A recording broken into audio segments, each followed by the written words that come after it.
France versus Spain. Introduction. Ladies and gentlemen, football fans around the world, Tavern, welcome to the biggest match of the tournament so far. France versus Spain.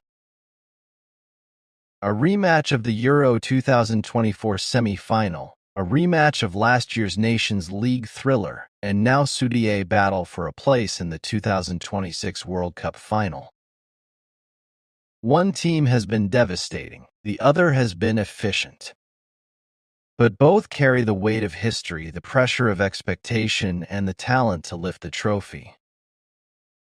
Let's break down everything you need to know about this colossal encounter.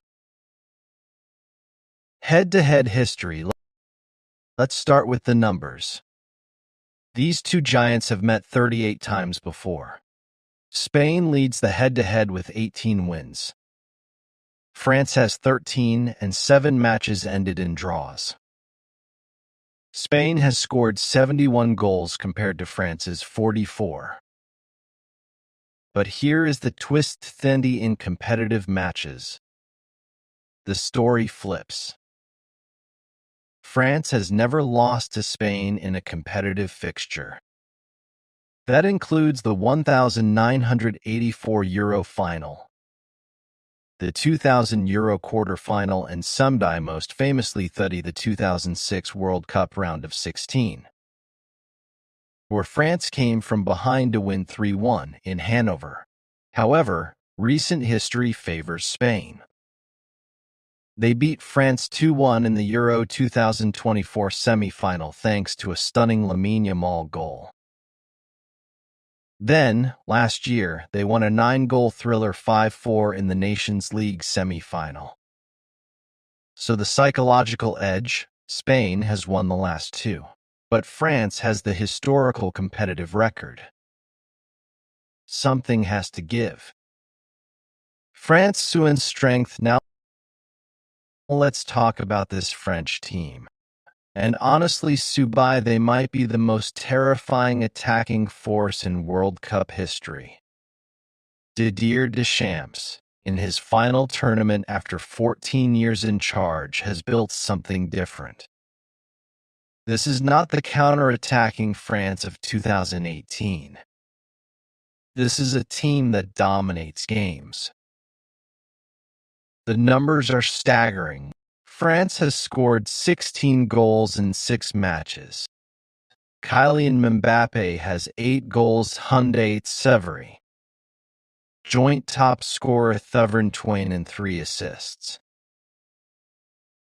Michael Ollis has created more big chances than almost anyone else. Ousmane Dembélé, the reigning Ballon d'Or winner, has 5 goals of his own. Their attacking quartet of Mbappe, Dembélé, Ollis, and Desire Dow or Bradley Barcola has a combined market value of over €800 million. They are worth more than Brazil's entire attack. But it is not just individual brilliance. Deschamps has created team chemistry. He seated his players around one large dining table instead of splitting them into small groups, and it worked. Mbappe sits in the middle, flanked by Dembélé and Olise, and they talk tactics over dinner. That connection shows on the pitch. France has won all 6 matches. They ground out a 1-0 win over a stubborn Paraguay, then beat Morocco 2-0. And they're aiming to become only the 3rd team ever to reach 3 straight World Cup finals, after West Germany and Brazil. Deschamps himself said Spain will start as favorites, calling it a spectacular game between 2 teams who know how to defend and attack. But make no mistake, this French team believes. And they have the firepower to back it up. France's weaknesses, however: no team is perfect. and France has vulnerabilities. First, left back is a question mark. Lucas Digne and Theo Hernandez are both more effective going forward than defensively. The more reliable Lucas Hernandez has been plagued by injuries. This could be a problem against Lamine-Yamal, who loves to dribble at defenders. Second, midfield control. France's midfield of Tchouaméni, Rabiot, and Cohn works hard, but they can be outnumbered by Spain's three-man midfield of Rodri, Pedri, and Dani Olmo. Against a possession-dominant team, France might struggle to keep the ball. Third, there is a psychological burden. This team hasn't won anything yet. As Mbappe himself said, potential is not the same as proof. And finally, France has not faced a team that can challenge them for possession. Spain will be the first. If France can't control the midfield, their lethal attack might not get the service they need. Spain's strengths.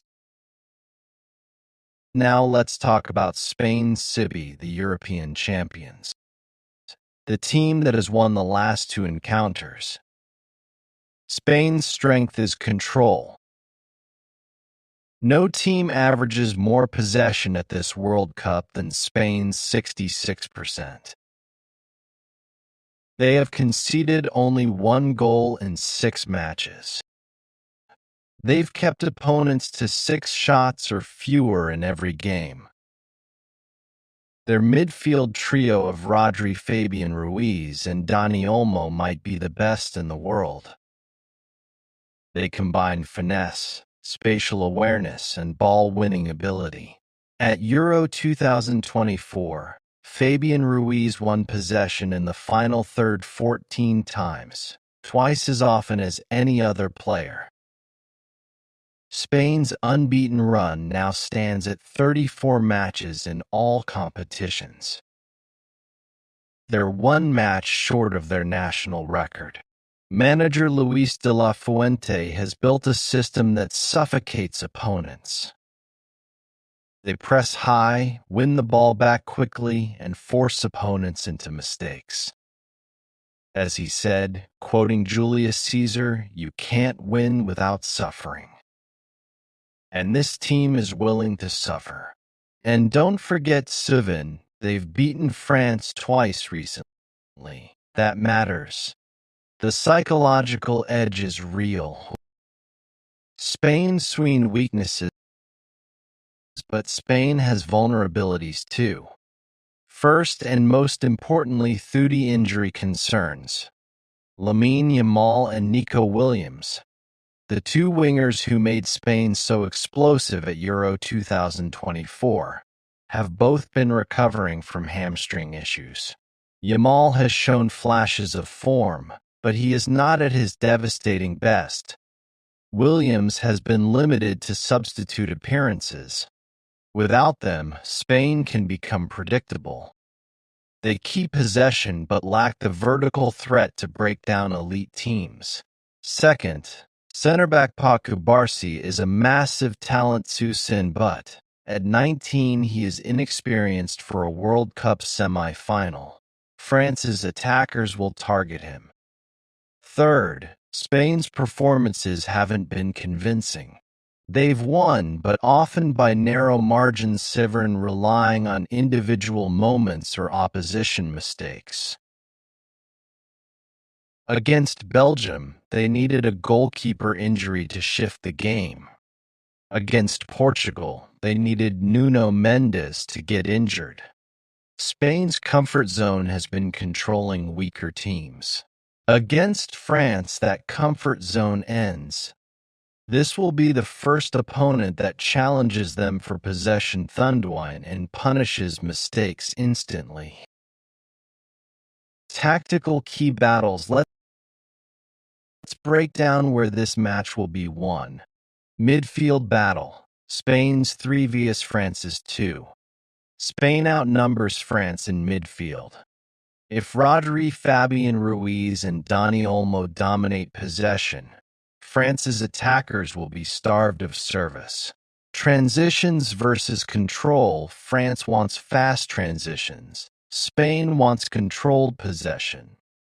Whoever dictates the tempo wins. Left back vulnerability. France's left side is vulnerable. Yamal will target Digny. If Yamal is fit, this is Spain's best route to goal. Individual brilliance. France has Mbappe, Dembele, and Alaces. Spain has Yamal, Dani Olmo, and Fabian Ruiz. One moment of magic could decide everything. Set pieces. Spain has conceded only one goal. France has scored 16. A set piece could be crucial.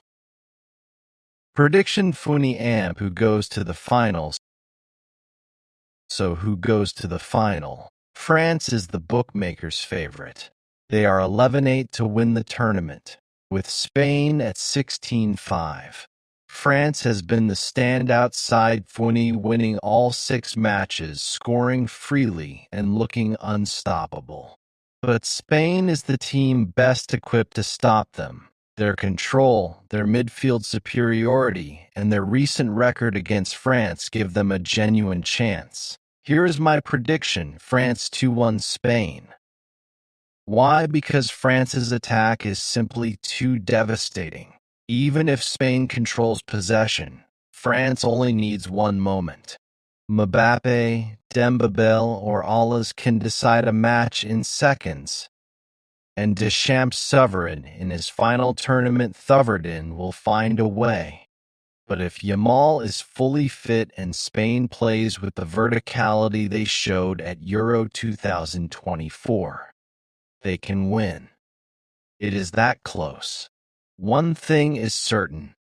This will be a spectacular game. As Deschamps said, Fundy, 2 great teams, 2 great coaches, and everything on the line. Conclusion: France versus Spain.